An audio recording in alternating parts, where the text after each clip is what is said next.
Pierre Kavenda Ichalie, président de la CVR, affirme que puisqu'il y avait persécution des dirigeants, d'intellectuels Hutus à Bujumbura, entre-temps, il passe allègrement sur le fait que c'était des gens impliqués non seulement dans la préparation d'un coup d'État contre le roi Mambutsa, mais aussi dans la préparation de ce plan de génocide contre les Tutsis. Eh bien, Pierre Kavenda Ichalie dit que en certains Mathias Nzovaza de Busangana, c'est-à-dire Bouquet actuel, a été pris de colère et a mobilisé ses adeptes pour qu'ils s'en prennent à des enclaves, des ménages Tutsis, et ils les ont massacrés. Alors, si des gens sont ciblés pour ce qu'ils sont, eh bien, s'il y a génocide, ça, c'est bel et bien un élément d'un génocide indiscutable. Et ce qu'il faut encore une fois ajouter, c'est que en donnant comme argument le fait que ce Mathias Nzovaza a mobilisé ses miliciens à cause de la colère, il prouve encore une fois, je veux dire, Pierre Kavenda Ichalie prouve encore une fois qu'il reprend soit sciemment, soit intersubjectivement le discours qui a toujours caractérisé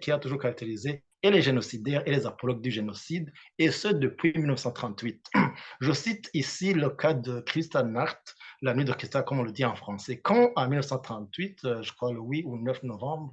les Allemands ont été mobilisés par les nazis au pouvoir pour qu'ils montrent exactement comme Daïchalier leur colère suite à l'assassinat à Paris de l'ambassadeur allemand, et assassinat qui était attribué, qui avait été perpétré par un juif. Bref, la mobilisation s'est faite sur base de cette colère populaire. Et alors, si cela est repris par Pierre Kavenda Ichalie, justifiant 1967, si cela a été repris par Sylvestre Ntebantunganya en 1993, justifiant les actes des miliciens Frodebo quand ils ont tué systématiquement et de façon ciblée les Tutsis, eh bien, c'est encore une fois une preuve, s'il en fallait encore une, qu'il y a non seulement une idéologie de génocide qui cible les Tutsis et du Burundi de la sous-région, mais aussi et surtout qu'il y a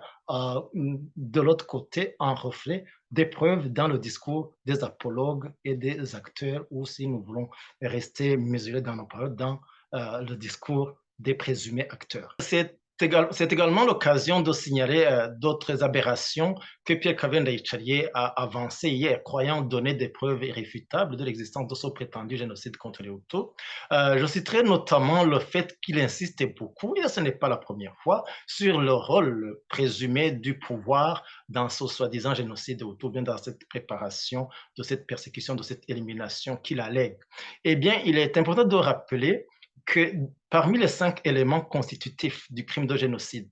tels que énumérés dans l'article 2 de la Convention pour la prévention et la répression du crime de génocide des Nations Unies de 1948, le rôle de l'État ne figure nulle part. Et je me permets d'insister, de répéter, même si la CVR burundaise insiste sur ce soi-disant rôle de l'État, eh bien, l'intervention de l'État, même si elle devait y avoir eu lieu, ne figure pas dans les